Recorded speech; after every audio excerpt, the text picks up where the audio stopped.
Halo, perkenalkan nama saya Oklan Pratama dengan NIM 21301050.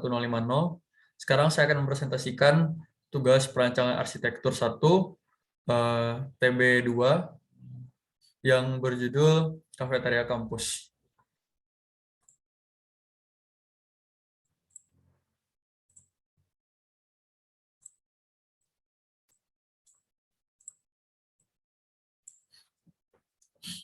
Perancangan arsitektur 1, tornya, dalam rangka pengenalan kampus sebagai pembelajaran awal perancangan, salah satu standar lingkungan kampus adalah merancang ruang bersama bagi mahasiswa, yaitu kafetaria kampus.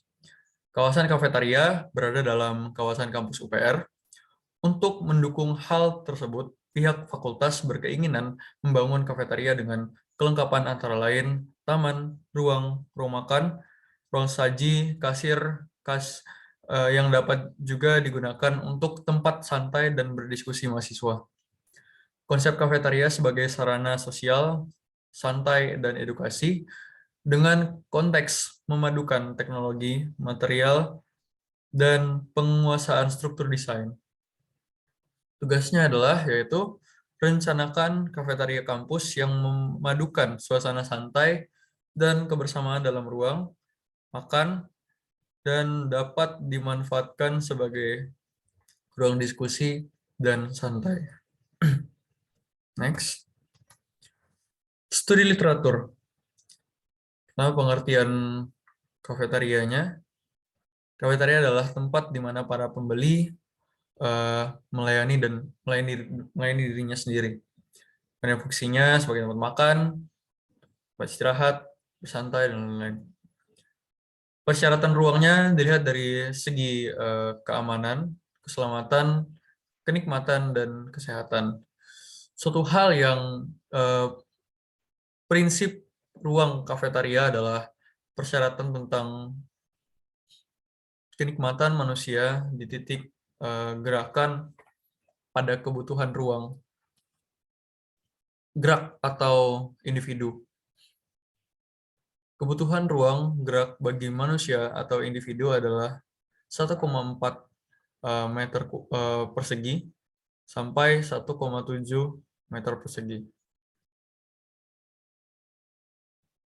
Kemudian, standar bangunan kafetaria atau kantin, yaitu luas area makannya kurang lebih 200 meter persegi, standar orangnya kurang lebih 50 orang, luas dapurnya kurang lebih 30 meter persegi, standar orangnya juga ada 14 orang kurang lebih.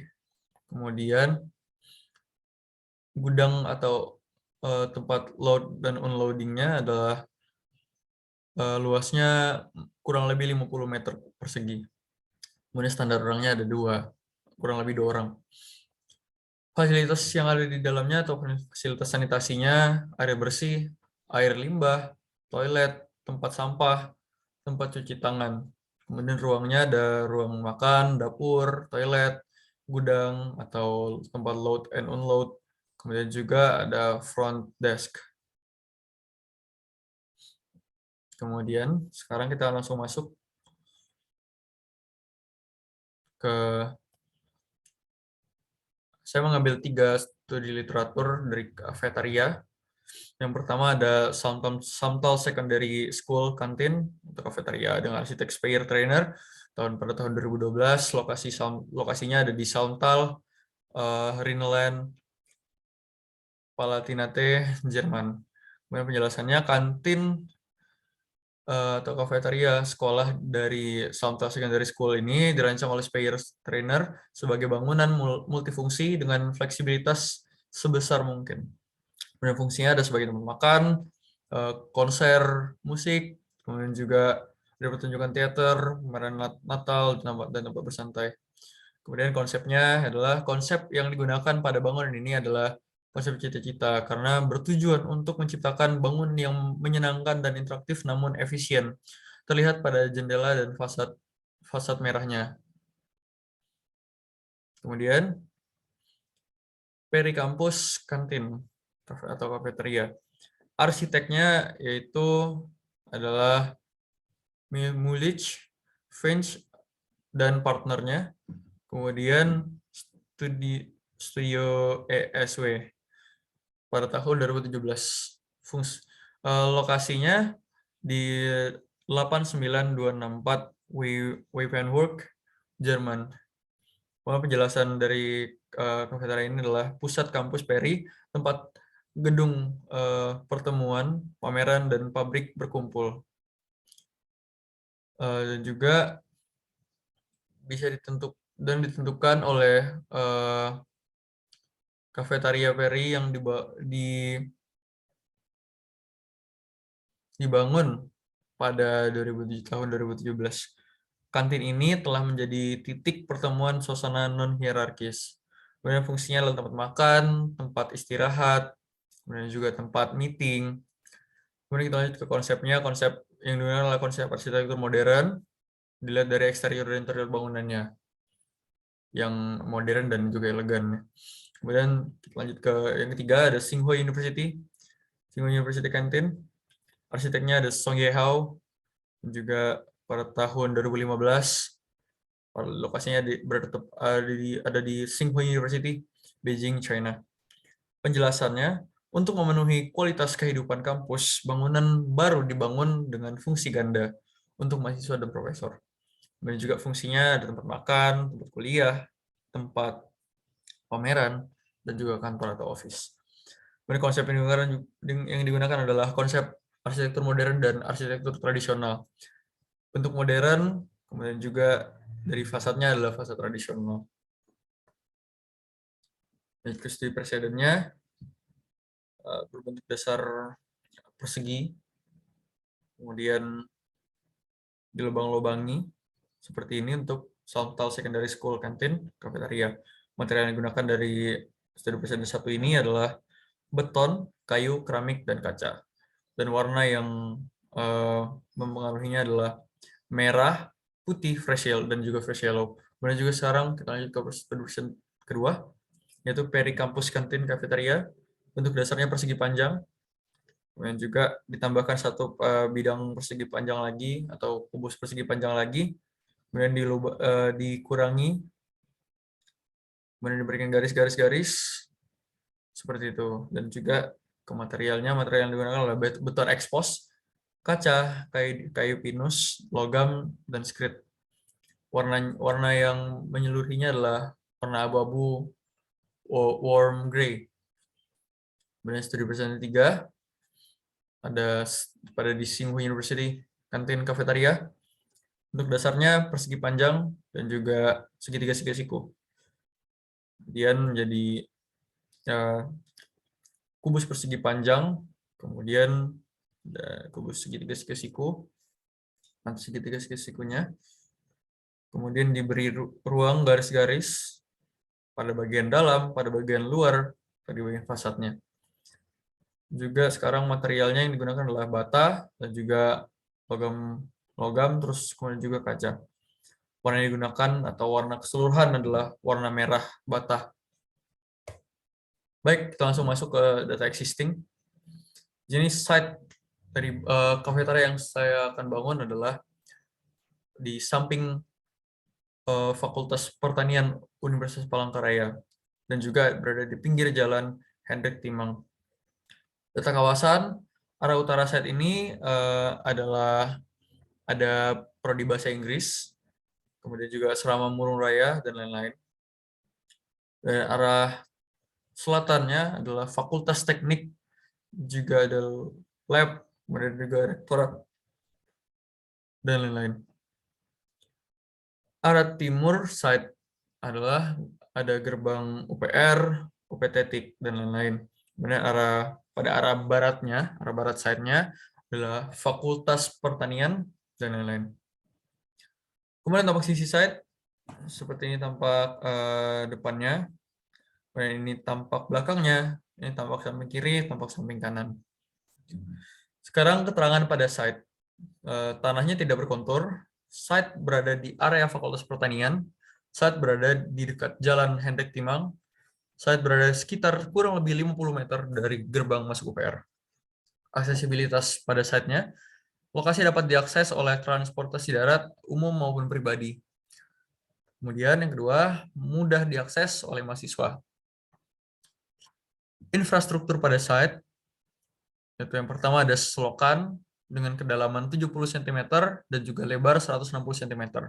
Juga ada gardu listrik. Kemudian karakteristik site-nya dari sini. Ini site-nya, kemudian diperbesar. Seperti ini ada pohon kecil. Nah, pohon di sekitar site akan ditebang. Juga lokasi di tepi jalan, tepat di tepi jalan Hendrik Timang. Di samping depan Fakultas Pertanian di sebelah sini ya, sebelah sininya. Dan juga ada lokasi ditumbuhi rumput-rumput hijau. Demikian. Next. Kita masuk ke analisa site atau analisa tapaknya. Pertama, sinar matahari. Sinar matahari yang sehat ada pada pukul 6 sampai pukul 9 dengan letak di daerah depan. Seperti ini. Pukul 6-nya, pukul 12 berada di paling atas. Saya berada di tepat di atas site dan juga ada pada pukul 17.00. Kemudian kita langsung lanjut ke bisingan. Kebisingan berasal dari kendaraan yang lewat di jalan Hendrik Timang. Arah anginnya, angin berasal dari timur, angin berasal dari timur sesuai dengan arah angin pada umumnya, menuju ke barat. Kemudian aksesibilitasnya, akses utama pada site ada pada jalan raya atau jalan umum. Lokasi ini sangat mudah ditemukan dan diakses karena berada di pinggir jalan raya atau juga pinggir jalan Hendrik Timang. Kemudian lanjut ke vegetasinya. Vegetasinya ada pohon kecil dan juga rumputan atau semak-semak. Curah hujannya, curah hujan cukup tinggi, tapi tidak terjadi banjir karena site memiliki selokan. Nah, sekarang kita lanjut ke solusi atau tanggapan dari site ini, analisa site ini, yaitu sinar matahari. Yang pertama adalah sinar matahari, yaitu menempatkan cahaya matahari atau memanfaatkan cahaya matahari sebagai pencahayaan alami dan menghadirkan banyak bukaan pada bangunan atau yang akan dibangun nanti. Kemudian lanjut ke sinar matahari digabung dengan vegetasi atau guna vegetasi pada cahaya sinar matahari. Vegetasi membantu menahan panas agar cahaya yang masuk tidak terlalu panas atau bisa tersaring atau terfilter. Kemudian sekarang kita lanjut ke arah angin. Arah angin karena arah angin berasal dari timur, maka letak bangunan diletakkan di sebelah vegetasi untuk menyaring udara dan tidak langsung mengenai bangunan. Kemudian kita lanjut ke sirkulasi udaranya. Sirkulasi udara membutuhkan banyak bukaan agar angin dapat mengenai setiap ruangan yang ada. Kemudian aksesibilitas. Aksesibilitas yaitu karena site sudah memiliki jalur masuk dan keluar sendiri, maka posisi parkir yang ditaruh dengan benar posisi parkirnya yang ditaruh dengan benar agar tidak mengganggu aksesibilitas. Kemudian kita lanjut ke kebisingannya, yaitu kebisingan karena site menghadap jalan raya, maka akan sering terjadi kebisingan. Jadi kita bisa menempatkan vegetasi untuk menyaring kebisingan dari jalan raya seperti ini. Kemudian curah hujan. Karena curah hujan yang cukup tinggi, maka atap dimiringkan dan langsung menuju ke selokan agar tidak terjadi banjir dan sebagainya.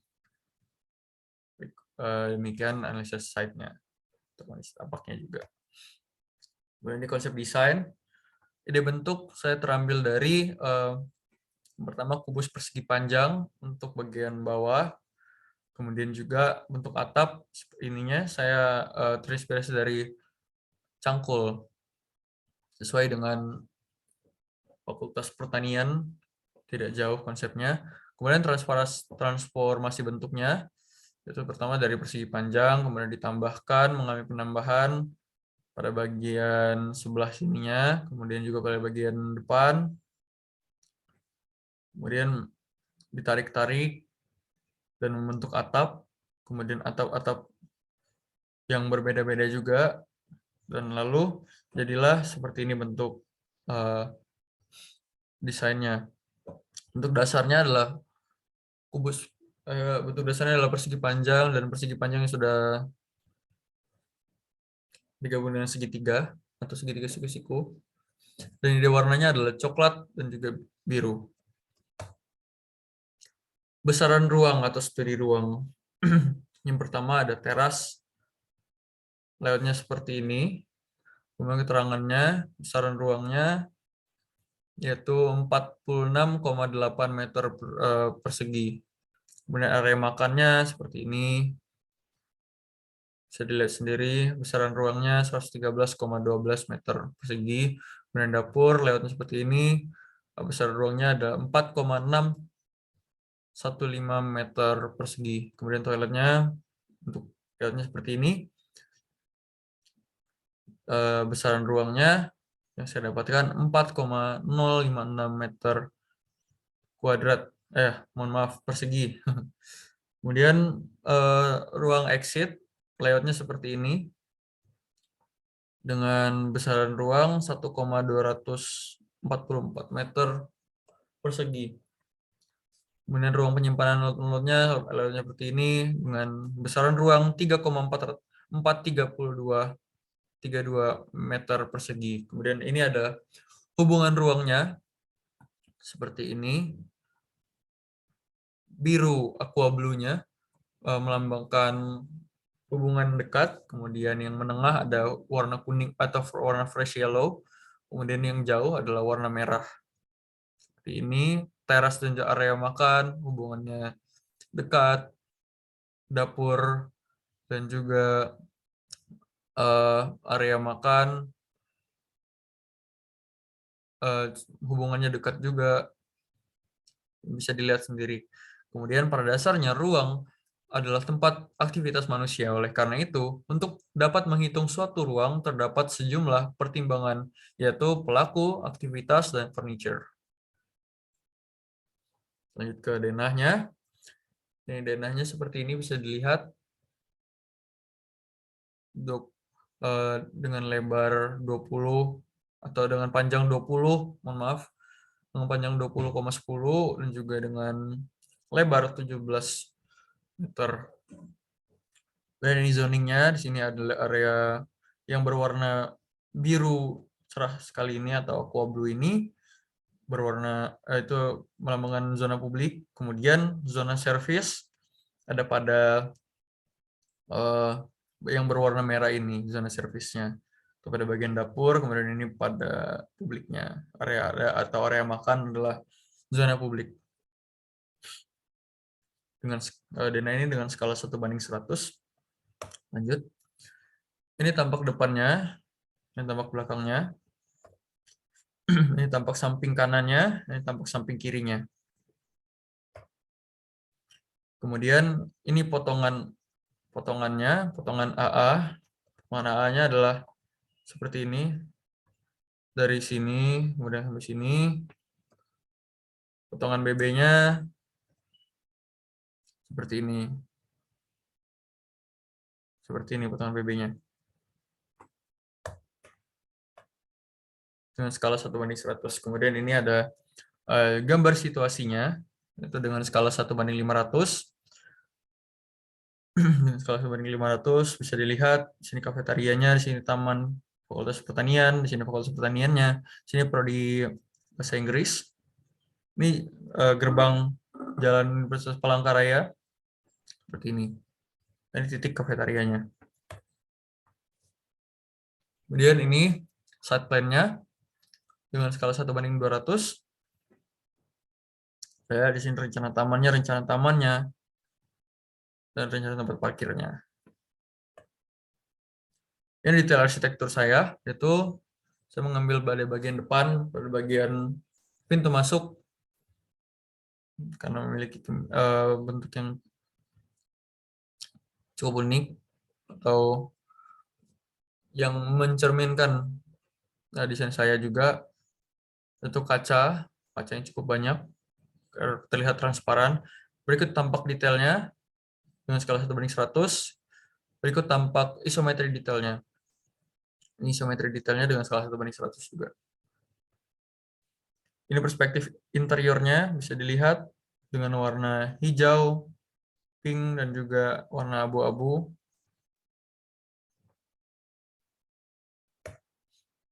Dan ini perspektif eksteriornya. Bisa dilihat perspektif eksteriornya seperti ini. Baik. Baik. Demikian presentasi saya. Atas kekurangannya saya memohon maaf. Terima kasih sudah memperhatikan sampai akhir. Salam sehat dan terima kasih.